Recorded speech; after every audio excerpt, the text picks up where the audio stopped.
Once upon a time, in a land not far away, a hero was born. That time, July 22nd, 1947. That place, Partial, North Dakota. And that hero, the self-pseudonymed Handsome Gene. What's that, you say? That heroes aren't born? That there's only one way to become a hero, and that ain't it? That heroes are forged through life's relentless trials and tribulations, through countless challenges and setbacks, by overcoming continuous obstacles and somehow triumphing in the face of overwhelming odds and bleak outlooks? Heroes take time, you say? Heroes aren't born, they're built, over time, with great struggle, with extraordinary sacrifice, and with stubborn yet steely grit. Like a towering skyscraper or a brilliant work of art, it takes tireless toils to ultimately lead to heroic spoils? Well, friend, I beg to differ. If that were the case, that midsummer's day would have been just another day. But I'm here to tell you it indeed was not just another day. That's the day Dr. Gene Curtis Sharratt and his alter ego, the ever-positive, precocious, pistol of a character, Handsome Gene, entered the world, forever changing the landscape of America's fruited plains, from sea to shining sea, and in Norway for 2 years in the mid to late 70s, and in Vietnam in the late 60s if you want to be totally accurate, but mostly America, the beautiful. Dr. Sharratt is Handsome Gene. The two are inextricably linked. Kind of like Dr. Jekyll and Mr. Hyde. Except these optimistic do-gooders are horror-free, and the persona is freakishly, unimaginably more wholesome than the person. But still a curious case to be certain. There's more than one way to become a hero. Still skeptical? Think this hero story is simply a cutesy fairy tale? A cute kid story? A handsome kid story? More like a Handsome Gene story. But don't take my word for it. There are witnesses. First-hand accounts of this hero story. An adventurous explorer, a courageous character, a self-assured social scholar, or a boastful blowhard, some might say, sharing quasi-realistic, morally themed tales of heroism to young, impressionable minds throughout the years. These are the true accounts, told through the eyes, ears, perceptions, memories of those fortunate, and more importantly, polite enough to have experienced and endured the stories of Handsome Gene, a legend in his own mind. These are the stories of Handsome Gene stories.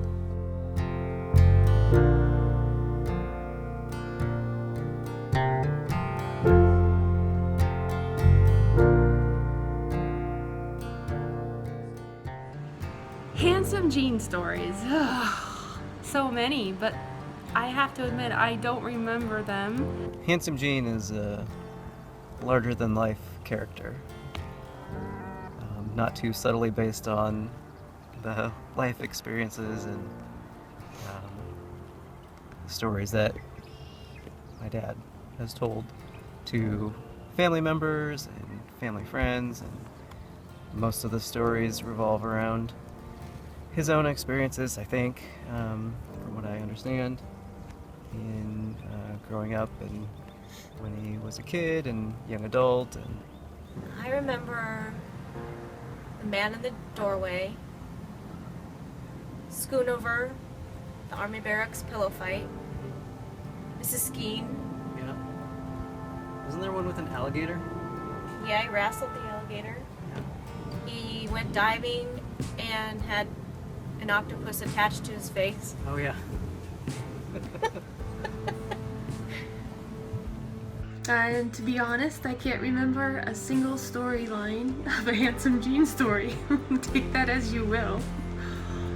My favorite Handsome Gene story is probably the railroad one and the bunk bed one, Davy Jones and the jellyfish. Cousin Ruby remembers the Davy Jones one. We always hear that when we're at the cabin on the dinghy. And no, Uncle Gene, I'm not calling you a dinghy.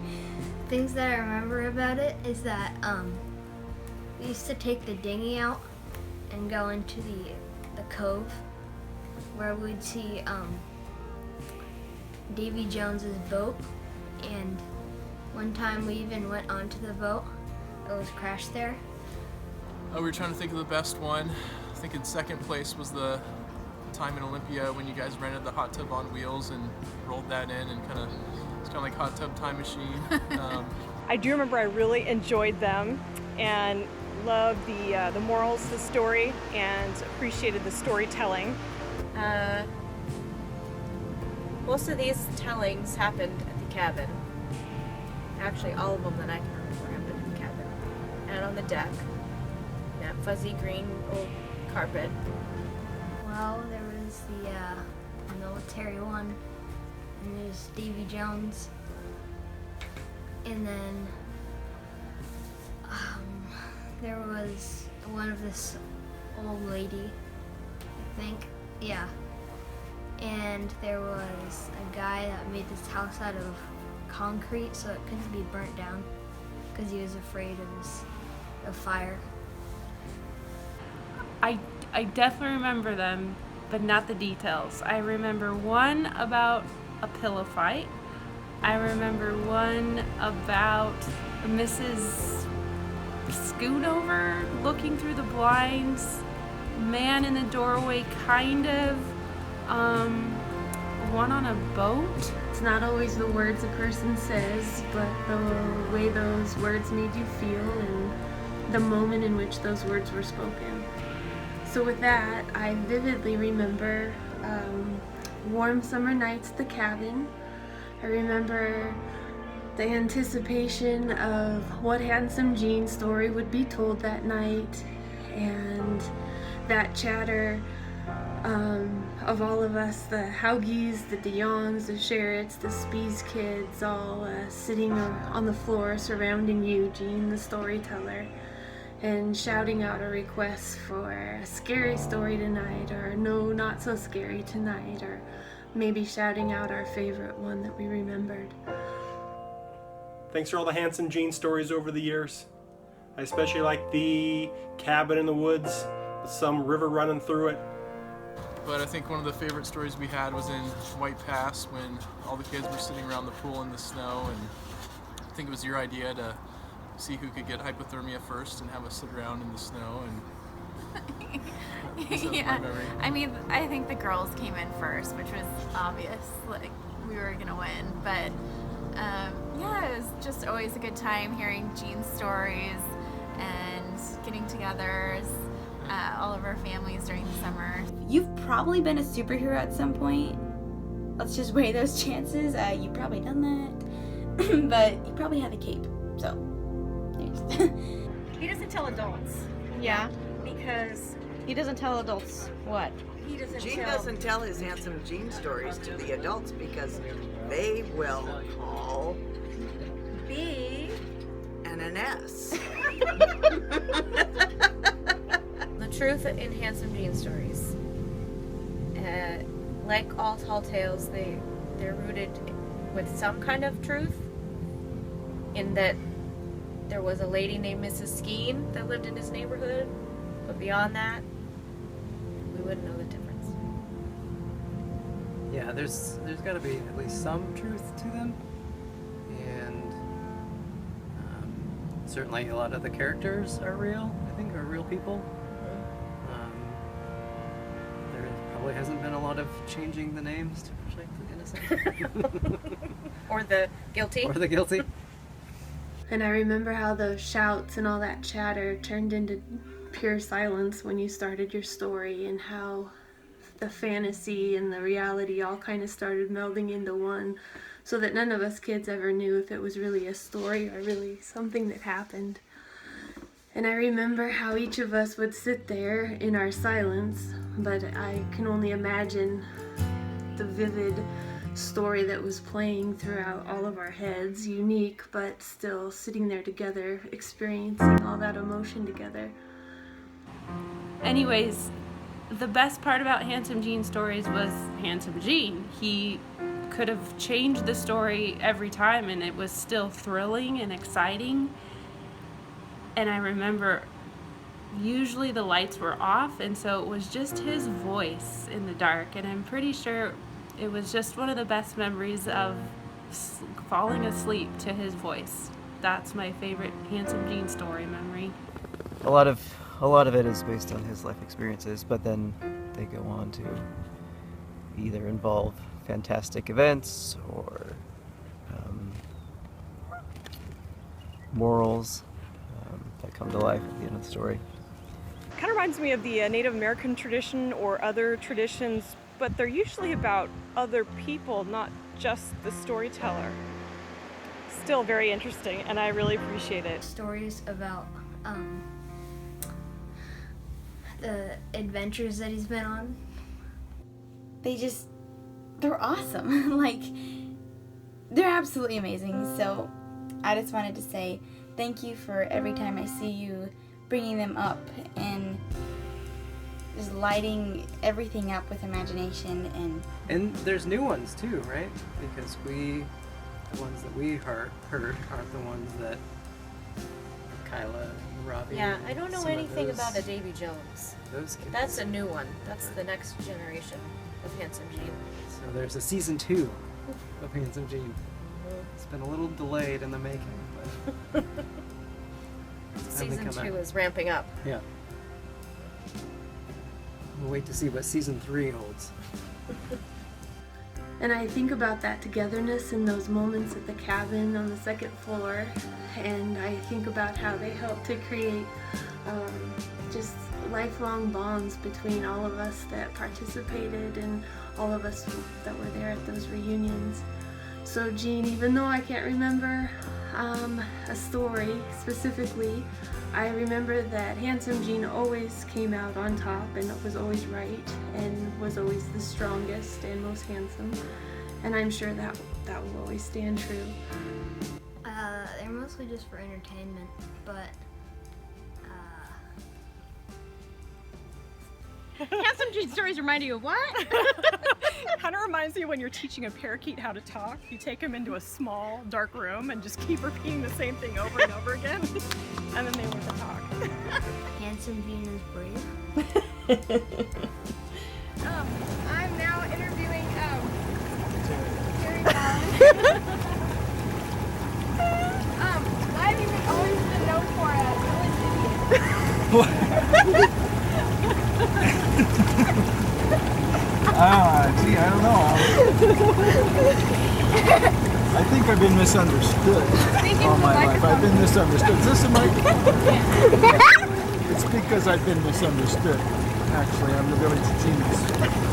Well, actually, Handsome Gene called you that, so how could you be wrong? Handsome Gene. I don't see Handsome Gene around here. I see Gene Sharratt. Handsome Gene. Is he supposed to come here later? Actually, he's right here, and he heard what you just said. Are you scared? Yeah, I'm terrified. You know, if he really gets mad at you, he'll look you directly in the face. You know? Nobody has lived through that particular horrific experience. Sarah. Well, what? This is Carrie Beanie signing off. I trust by now you're convinced. The evidence is overwhelming. Heroes are born. And whether their tales of triumph come from overcoming real-world obstacles, or challenging imaginary creations, or some intertwined combination of the two, heroes can be heroes because they're born that way. They're born heroic. Have no doubt. They need only act. No experience necessary. You want to be a hero? Act like a hero. Done. Easy. Well, basically. And in the case of Handsome Gene and his stories, these real accounts prove that his heroism is real. For Handsome Gene has taught heroism, instilled heroism, fostered heroism, modeled heroism, and exemplified heroism. Handsome, however, is still up for debate. So, quick recap. Heroes can be born heroes, and Handsome Gene is maybe a little bit vain. Real asshole, right? But also, After he calls himself an asshole. Right. And we're rolling. Okay, ready? We love you, Handsome Gene. Thank you. Thank you for the imagination that you sparked and the happiness and just the laughter that you bring from me and the huge just amount of generosity you have. So we just wish you the best. Hope you have a great celebration. Cheers. Yeah. That's a wrap. Love you, Gene. The magic you created and ultimately the love that surrounded each story and all of us. So thank you for those memories, Gene, and happy 70 years young. We love you. Bye. Bye. Hi, Gene.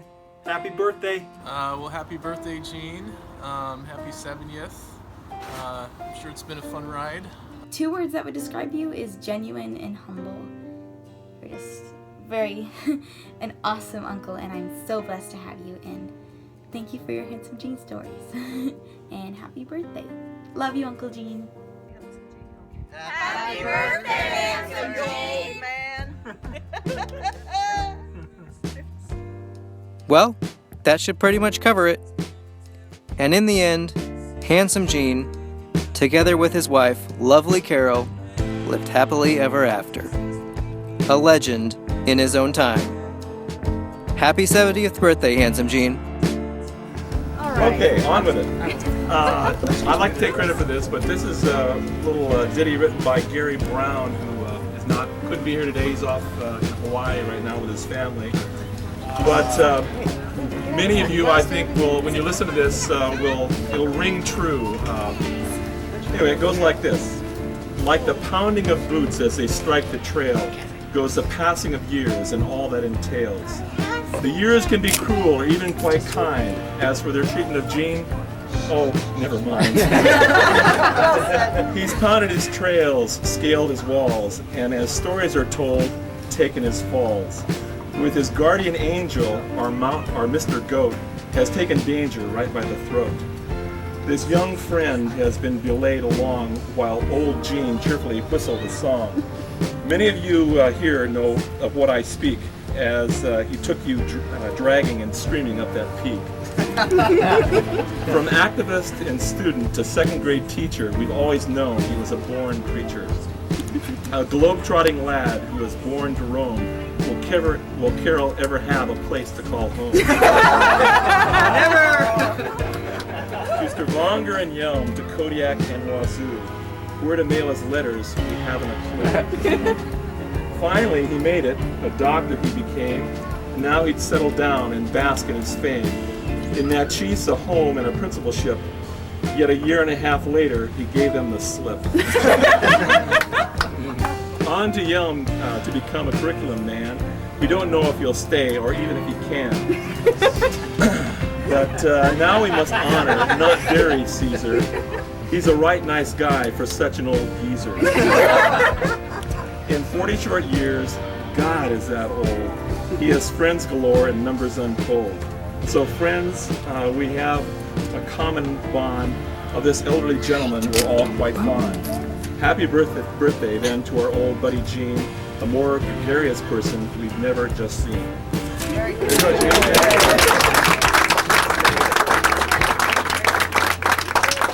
I wrote this last night. I like it. I like Jerry's name up here. That's great. Yeah, thank you. Nice job reading that too.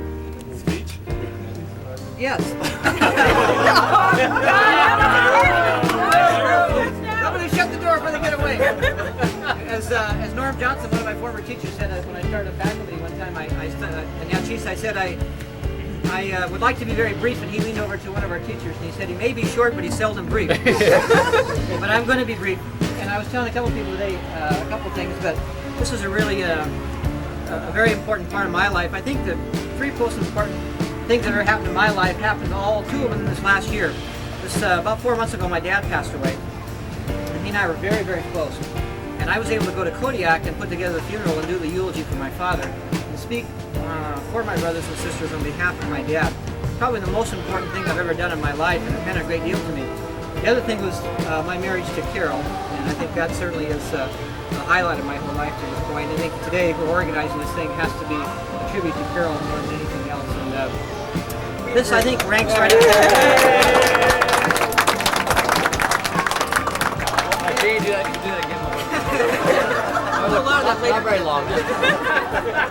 And I think this today is probably the third most significant thing in my life, because it brings together for me all the people that have meant so much in my life. People from high school days, Marvin, Richter, who has always been a real dear and true friend of mine, Terry Mallon, who I went to high school with, who's here with us today. People that I taught Norway with, who meant a great deal to me and are here, Lenny and Linda from Stavanger, Norway, and Francis, who flew up from Houston, and others who have come to the trip, and people that I currently have so much respect and admiration for who are here. And I won't go and mention all names for fear that I'll leave out a name, but each and every one of you means so much in my life and have made me what I am today. And you can either take credit.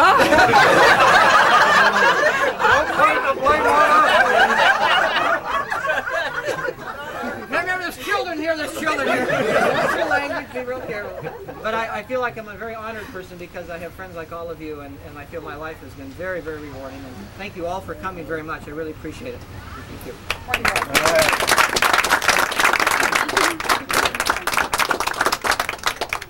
Now let the party begin.